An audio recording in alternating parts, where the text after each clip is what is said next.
ஹவுஸ்ல லைட் எரியுதே. போகும்போது வீட்லயே லைட் ஆஃப் பண்ணிட்டு போனேன், அவுட் ஹவுஸ்லயும் லைட் ஆஃப் பண்ணிட்டு போனேன். லைட் எரியறதுக்கு சான்ஸே இல்லையே. ஒருவேளை இந்த மதன் பையன் வந்திருப்பானோ? அவன் வழக்கமா ஜல்சா பண்ற மாதிரி ஏதாவது. அவன்கிட்ட தான் கீ இருக்கு. அவன் நேரா கதவை திறந்துட்டு பங்களாக்குள்ள போயிருப்பான். அவன் ஒரு ஹைஃபை. அவனோட வேற விவகாரம் எல்லாம் பங்களாக்குள்ள தானே வைப்பான். போய் அவுட் ஹவுஸ்ல வைக்கிற அளவுக்கு அவன் ஒன்னும் சீப் இல்லையே. என்ன இருந்தாலும் என்னோட சன் இல்லையா அவன்.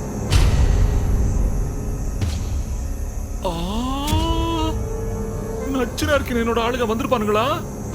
அப்ப வந்தானுங்களே தமிழ் பட வில்லன்கள் அசோகன், நம்பியார், வீரப்பா. மறுபடியும் வந்துட்டானுங்களா? அப்ப என்ன கட்டி போட்டு நல்லா மொத்தி பூஜாடியில இருந்து சோஃபா கடியில இருந்து எல்லா பணத்தையும் சுருட்டிட்டு போனானுங்க. ஒருவேளை அவுட் ஹவுஸ்லயும் பணம் வச்சிருக்கிறத தெரிஞ்சு வந்திருப்பானுங்களா? உயிரே போனாலும் சரி, அவுட் ஹவுஸ்ல இருக்கிற பணம் அவங்க கையில கிடைக்கிறதுக்கு விடவே கூடாது. இரு பாத்துக்கிறேன். டேய், மரியாதைய வெளிவா. நீ உள்ள இருக்கிறது எனக்கு தெரியும், வெளிவா. அவுட் ஹவுஸ்ல லைட்ட போட்டு ஒளிஞ்சிருக்கிற திருடா, வெளியே வா. என்கிட்ட AK-47, 57 எல்லாம் இருக்கு. சுட்டு தள்ளி போடுவேன். ஜப்பான்ல போட்டு அணுகுண்ட போட்டுருவேன். நாயா சும்மா துள்ற? நீ என்னமோ சுட்டுருவேன் புட்டுருவேன்ற. சுடு பாப்பா. எம்மா நேரம் தான் உனக்காக காத்துன்னு இருக்கிறது. நீ என்னடான ஊரை சுத்திட்டு இப்ப வர? வெளில உக்காரலான்னு பார்த்தா கொசு அப்படியே புடுங்கி துண்டு. அதான் அவுட் ஹவுஸ்குள்ள போய் லைட்டை போட்டுக்கினேன். ஓ, லைட்ட போட்டுக்கிட்டு கொசு கடி வாங்கினாக்க நீ. சரி. ஆமா, ஊட்டியில வச்சுட்டு போயிருந்தா எப்படி அவுட் ஹவுஸ் திறந்த நீ? அதாயா, உனக்கும் இந்த ஊர்வசிக்கும் டிஃபரன்ஸ். இந்த ஊர்வசிக்கு இந்த கொண்ட ஊசி ஒண்ணு போதும். கோணூசி கொண்ட ஊசி எல்லாம் வீட்டுக்குள்ள விட்டா அப்படிதான் ஆகும். சரி, உன்னை கொண்டு போய் விடும்போது ஒரு ரிவால்வர் ரீட்டா கணக்கா மோட்டாவா இருந்தியே, இப்ப ஏன் சோட்டாவா இப்படி ஸ்லிம்மா வந்து நிக்கிற? அந்த கஞ்சகபதி உனக்கு சோறு போடாம மண்ணத்தின விட்டானா? யோ, அந்த ஆளி நாயா போடுறது நாய நாயா துண்டுறது. கிட்டத்தட்ட அது நம்ம ஊடு மாதிரி ஆயிடுச்சு. அப்படி போட வருவாள. ஆனா என்ன, அந்த சாவித்திரி கைது இருக்குது பாத்தியா, அதுதான் அடிக்கடி நம்ம லைனை கிராஸ் பண்ணினே இருக்குதியா. அவதான் அங்க சமாதான தூதரு. இன்னைக்கு அவ சொன்னான்னு அப்ப ஆத்தா பொண்ணு 3 பேரும் துண்டுறதுக்கு ஹோட்டலுக்கு போய்க்கிறாங்க. ஐயா, அந்த முகர கட்டையும் பல்லையும் எவ்வளவு நேரம் தான் பாத்துக்கினே வீட்டுல இருக்கிறது. அதான் நான் கிளம்பிக்க மாட்டேன். அப்போ ஒன்னாலையும் சாவித்திரி ஒண்ணும் பண்ண முடியல, நீ பூட்ட கேஸ் ஆயிட்டன்னு சொல்லு. யோ, அப்படியே பீச்சா கைய வச்சனா என்ன நினைச்சுனுக்குற? நான் முதல்ல இங்க வந்தது நீ குடுக்க போற கூலிக்கு ஆசைப்பட்டுதான். ஆனா வந்ததுக்கு அப்புறம் தானே தெரிஞ்சது நான் மொத போறது சாவித்திரி கூட தானே. அவளுக்கும் எனக்கும் தீர்க்க முடியாத ஒரு பழைய கணக்கு இருக்கு. அப்படியா? அது என்ன கணக்கு? சொல்றேன்யா. ஒரு போன் போட்டேன்னு வச்சுக்க, அடுத்த நிமிஷமே அந்த ரோடு இன்ஸ்பெக்டர் இருக்கானே பிரதாப்பன், உடனே அவ எதிரில வந்து நிப்பான். நான் போட்டிருக்கிற பிளான வேற, அது வேற. அது உனக்கு ஒரு இடமும் புரியாது. நீ பாட்டுக்கு போலீஸ் எல்லாம் அதுக்குள்ள கொண்டு வந்து விடாத. நம்மளோட பிளான் பூரா அதுக்கப்புறம் காலி ஆயிடும். அவன் பூந்து ஒரு ஆட்டம் ஆடி அவனே எல்லாத்தையும் வாரிட்டு போடுவான். கொஞ்ச நாளைக்கு அந்த போலீஸ் எல்லாம் வேணா அடக்கிட்டு. சரியா, நீ சொல்லிட்டல, நான் விட்டுறேன். யோ யோ யோ யோ, நான் சொல்ல வந்த விஷயமே வேறயா. என்ன சொல்லு? ஆமா, உன் புள்ள கோபாலங்க. அவன் ஒரு ரோமியோ ஏதாவது ஒரு ஜூலியட் தேடி சுத்திக்கிட்டு இருப்பான். அப்படி ஜூலியட் எதுவும் மாட்டலான்னு வச்சுக்க. பிரீத்திக்கு போனை சுத்திக்கிட்டு இருப்பான் ஒரு மெடிக்கல் ஷாப்ல உட்காந்து. ஆமா, என்ன விஷயம்? எதுக்கு அவனை கேக்குற? எல்லாம் காரணமா தாயா கேக்குறேன். ஆமா, அந்த பிரீத்தியையும் அவ குடும்பத்தையும் கவுக்கிறதுக்கு உன் புள்ள என்ன மாதிரி ஸ்டெப் எடுத்துக்கிறான்? அது ஒரு சோசியல் ஒர்க்கர் மாதிரி வீதியில கடந்த பிரீத்தியை கொண்டு போய் அவங்க வீட்டுல வீசிட்டு வந்தான். மத்தபடி பெருசா ஒண்ணும் கமிட் பண்ணிக்கல. கமிட் பண்ணிக்கணும்யா. ஆனத மாதிரியோ ஏழை மாதிரியோ வேஷம் போட்டு அந்த கேள்வி பரிமளங்குதுல, அது மனசுல எத்த பிடிக்கணும். அந்த குண்டு பூசணிக்க மனசுல இடத்த பிடிச்சி என்ன பிரயோஜனம்? நீ பெனாத்த ஆரம்பிச்சுக்கினிய. இங்க பாரு, எங்களோட டார்கெட் அந்த பிரீத்தியே இல்ல, அந்த செல்வநாயகம் இருக்கான் பாரு, சொட்ட தலையா, அவன் தான் எங்களோட மெயின் டார்கெட். உன் டார்கெட்டுக்கெல்லாம் இப்ப மார்க்கெட்டே கிடையாதுயா. என்ன சொல்ற? ஆமாயா, நான் இன்னிய நிலவரத்தை தான் சொல்றேன். நான் கொஞ்சம் லேட்டா வீட்டுக்குள்ள என்ட்ரி ஆனதுனால சாவித்திரி கை கொஞ்சம் ஓங்கிதான் இருக்குது. அவ விற்ற வலையில செல்வநாயகம் நல்லா ஊந்து கிடக்குது. என்ன உளற நீ? இங்க பாரு, அந்த அந்த ஆளுக்கு தான் அவளை கண்டாலே பிடிக்காது, அப்படியே கடிச்சு குதற மாதிரி இருப்பான். என்ன சொல்ற? கொண்ட ஊசி வச்சு காது குத்துறியா எனக்கு? அதெல்லாம் எனக்கு தெரியும்யா. ஆனா அந்த சாவித்திரி சொக்கட்டாங்காய் நகத்தின விதத்துல அந்த செல்வநாயகம் மனசுல பரிமளம் கழுவி ஃபுல்லா நிறைஞ்சு கிடக்குதியா. ஐயோ, கிழங்கட்டைங்க காசுக்கு போக வேண்டிய வயசுல காதல் துள்ளி விளையாடுதியா. ரொமான்ஸா? கிழிஞ்சது போ. இவ்வளவு நாள் கேள்வி அந்த ஆளை விட்டு தூர தூரம் ஒதுக்கி போயிருந்ததியா. இப்ப இந்த சாவித்திரி பொண்ணு சொன்னதுக்கு அப்புறம் கிட்ட கிட்ட போய் நெருங்கி நெருங்கி பேசுதியா. அதனால அந்த மனுஷன் உச்சி குளிந்து போய் நிக்கிறாரு. இன்னைக்கும் அந்த வீட்ல பரிமளம் கழுவிக்குதாயா சட்டம். அட சொட்ட தலையா. ஓ, நீ அந்த ரூட்ல வரியா? அதனால தான் சொல்றேன், உன் பையனை அந்த பரிமளம் கேள்விய கரெக்ட் பண்ண சொல்லு. என்ன உளற நீ? பரிமளத்தை கரெக்ட் பண்றதா? ஓம்புதி அங்கேயா போவோம். அந்த கேள்வியோட மனசுல எத்த பிடிக்கணும்னு சொல்றேன். அதுக்கு இந்த ஏழை பழ மாதிரி வேஷம் போட்டா தானே முடியும். அந்த பொம்பளை ஏழைன்னு சொன்னா தன் தலைய கூட அத்து குத்தாலும் குத்துரும். யாருக்கிட்ட காது குத்துற? எனக்கு குத்தி ரொம்ப நாள் ஆச்சு. இவர அவன் ஒரு கஞ்ச கபோதி, வளர்ந்து கட்டவன். அறுத்த கைக்கு சுண்ணாம்பு கூட கொடுக்க மாட்டான். அவன் பொண்டாட்டி தானே இவ மட்டும் என்ன வாரி வழங்கிடுவாளா? வேற யாருக்கிட்டே அந்த பீலெல்லாம் விடுப்பா. என்கிட்ட அவ்வளவுதாயா. நான் என்ன இங்க டூப் அவுட்டுங்கிறேன். பெத்த பொண்ணு கேட்டா கூட காசு கொடுக்காம பெரிசா அட்வைஸ் பண்றது கேள்வியே யாரோ பழைய சமையல்காரன் துட்ட கேட்டான்னு அப்படியே அள்ளி அள்ளி குத்துச்சு. நம்புவியானே? நம்ப முடியலதான். நம்பிதாயா அவன இந்த ஊர்வசி சொல்றத. இல்லன்னா உனக்கு தாயா ஆப்பு. இந்த சூட்சமம் தெரிஞ்சதுனாலதான் அந்த சாவித்திரி நங்கூரம் போட்டு அந்த வீட்ல அப்படியே கம்மு மாதிரி ஓட்டின்னு இருக்கிறான். அதே மாதிரி உன் பிள்ளையாண்டா ஏழை மாதிரி ஆக்ட் குத்தாதான் அந்த அம்மா மனசுல எட்ட பிடிக்க முடியும். நாளைக்கு இதுங்க லவ் வெளில தெரிஞ்சதுன்னு வைய, ஒருவேளை அந்த செல்வநாயகம் வந்து எதுத்தா கூட இந்த கேள்வி சப்போர்ட் பண்ணும்ல. பயம் நழுவி பால்ல விழுறப்போ விஷயம் ஒர்க் அவுட் ஆயிடுயா. உன் புள்ள கோடீஸ்வரம் விட்டு மருமக ஆயிடுவான். நீ கோடீஸ்வரம் விட்டு சம்மந்தி ஆயிடுவ. என்ன இந்த ஊர்வசியை தான் கண்டுக்க மாட்டேன். என்ன ஊர்வசி? என்ன பத்தி நல்லா தெரிஞ்சிருந்து இப்படி பேசுறியே? நான் அதெல்லாம் உன்னை மறந்துடுவேன். அப்படியே நான் உன்னை மறந்துட்டா கூட நீ உன்னோட கோண ஊசி கொண்ட ஊசி எல்லாத்தையும் கொண்டு வந்து என்ன பொழந்துட மாட்டியா? எனக்கு தெரியாதா? யாரு நீ? சரி யோ, பசிக்குதியா? வந்து சோத்த போடு. போய் அவுட் ஹவுஸ்ல உட்காரு, நான் வாங்கிட்டு வரேன். எல்லாம் முடியட்டும். இவளுக்கு சேர்த்து ஒரு பெரிய ஆப்பா வைப்போம். ஆனா நல்ல ஐடியா தான் கொடுக்குறா.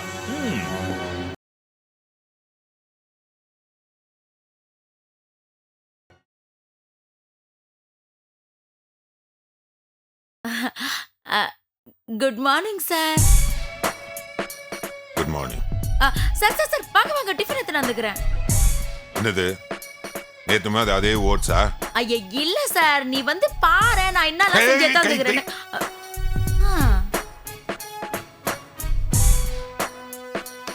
உட்காரு சார். ஐயா நீ என்ன சார் இவ்ளோ கூச்சப்பட்டுக்குன்னு?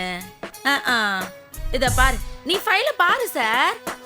நான் உனக்கு என்னலாம் செஞ்சு தந்துக்கிறேன் பாரு. பிரெட் ஜாமு அப்புறம் முட்டை வச்சே தந்துக்கிறேன். எல்லாம் உன் ஹெல்த்துக்கு ஏத்த மாதிரி தான். ஐயா நீயே எடுத்து துண்டதுக்கு அப்புறம் நான் என்னத்துக்கு? நீ ஃபைல பாத்துக்கினே இருப்பியா? நான் உனக்கு எடுத்து எடுத்து ஊட்டி ஊட்டுக்கினே இருப்பனா? போறாங்க மேல யாரும் வரமாட்டாங்க சார். நீ துண்ணு சார், சும்மா குழந்தை மாதிரி அடம் பூச்சிக்கினே இருக்கிற. இந்தா நல்லாக்குதா?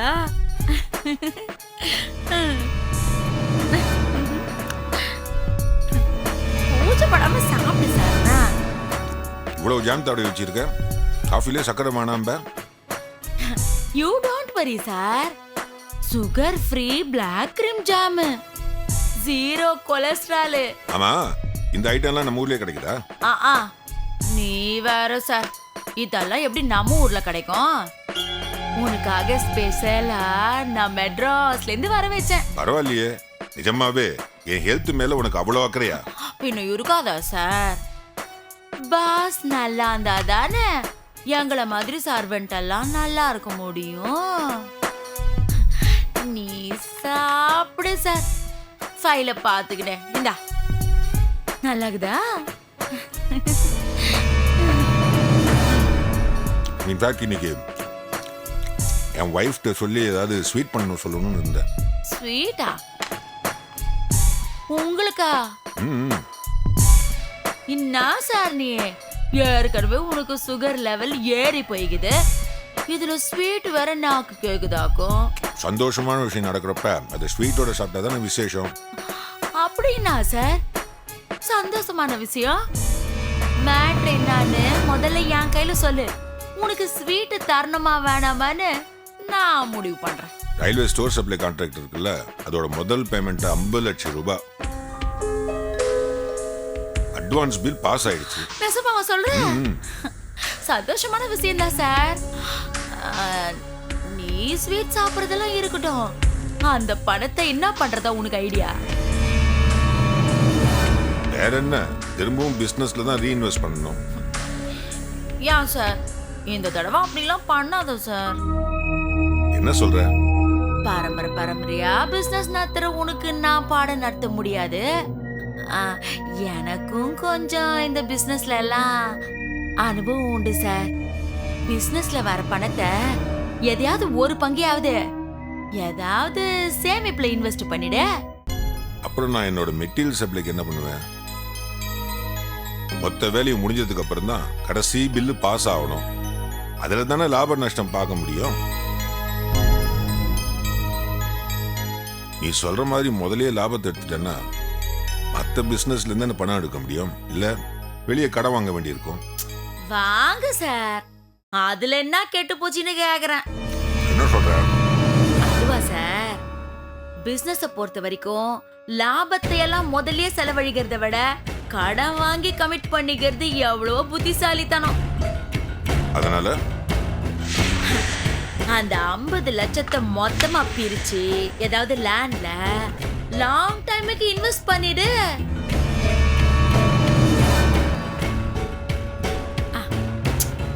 யோசிக்கிறத விட்டு முதல்ல துண்ணு சார் நீ. இந்தா.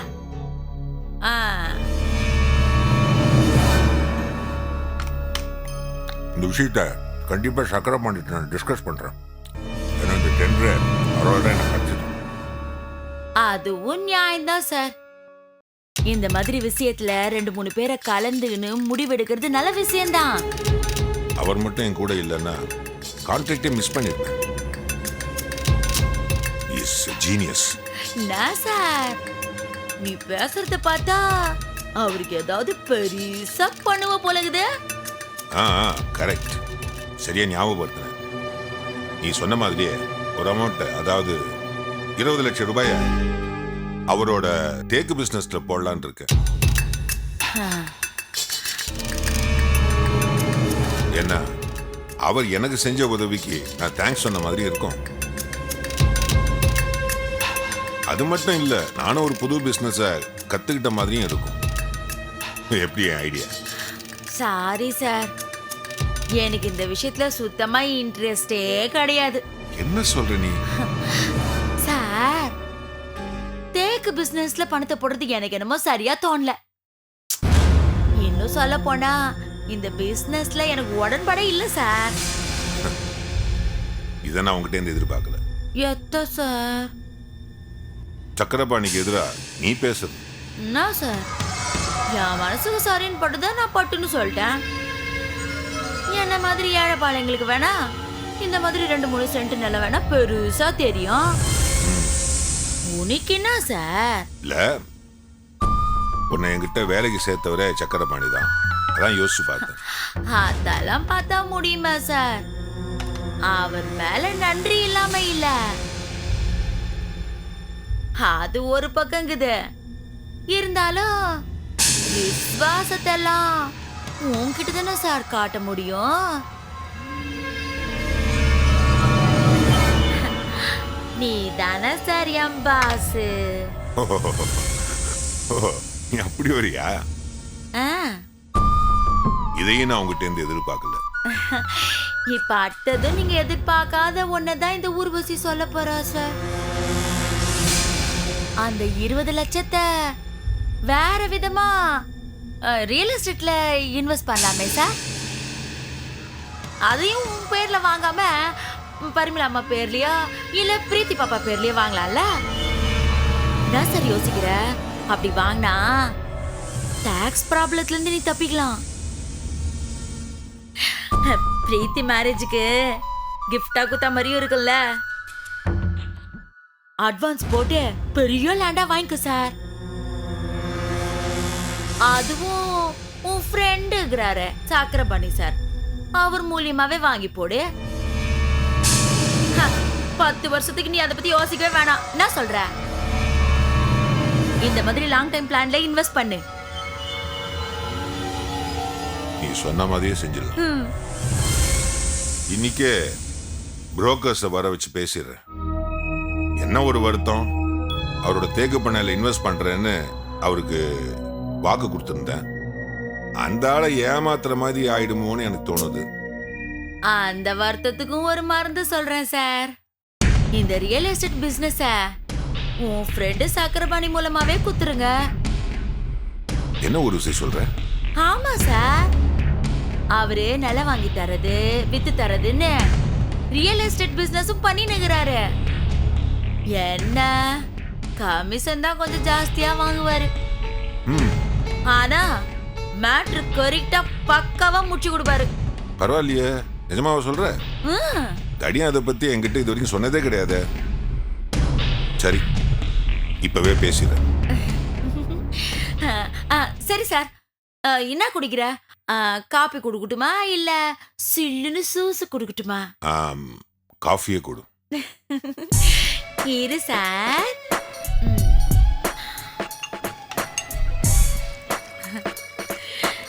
இன்னும் கொஞ்சம் ஏதாவது துண்டியா சார்? போதும் போதுமா. இந்த சார். ஐயோ ஐயோ ஐயோ, சாரி சார், சாரி சார்.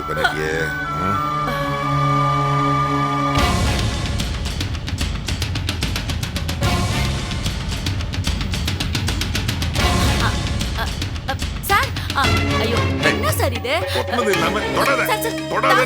நீ கைட்டா கருப்பு சிறு சார், நீ கைட்டா நான் தோச்சு கொண்டு வந்து தரேன். இரு சார், ஐயா என்ன சார் நீ இந்த ஊர்வசி கிட்ட போய் கூச்சப்பட்டுக்குன்னு? பர்சனல் செக்ரட்டரினா பாஸோட எல்லா விஷயத்திலயும் ஸ்பெஷல் கேர் எடுத்துக்கணும். அதுதான் சர்வெண்ட். நீ கைய வைக்கிறத தொடாதேன்னு சொல்றேன்ல. என்ன சார் நீ? திரும்பி நில்லு.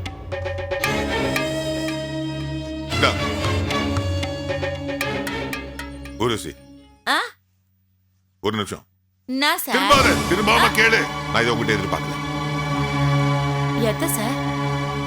இவ்வளவு நாள் என்கிட்ட நெருங்கி வந்து பேசி பழகும் போதெல்லாம் உனக்குள்ள ஒரு குழந்தை மனசு இருக்குன்னு தான் நினைச்சுக்கிட்டு இருந்தேன். ஆனா இப்பதான் தெரியுது உனக்குள்ள ஒரு குரங்கு மனசு இருக்குன்றது. சாரி சார், எல்லாம் அந்த வயிற்று பொழப்புக்காக தான் பண்ணினுக்கிறேன்.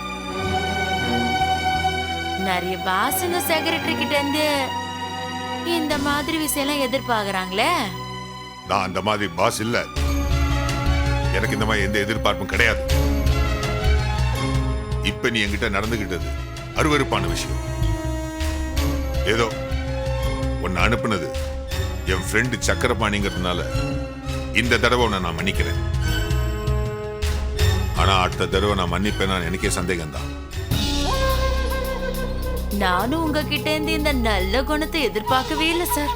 கேக்குறதுக்கே ரொம்ப சந்தோஷமாகுது. சரி, நீ போலாம். சரி சார்.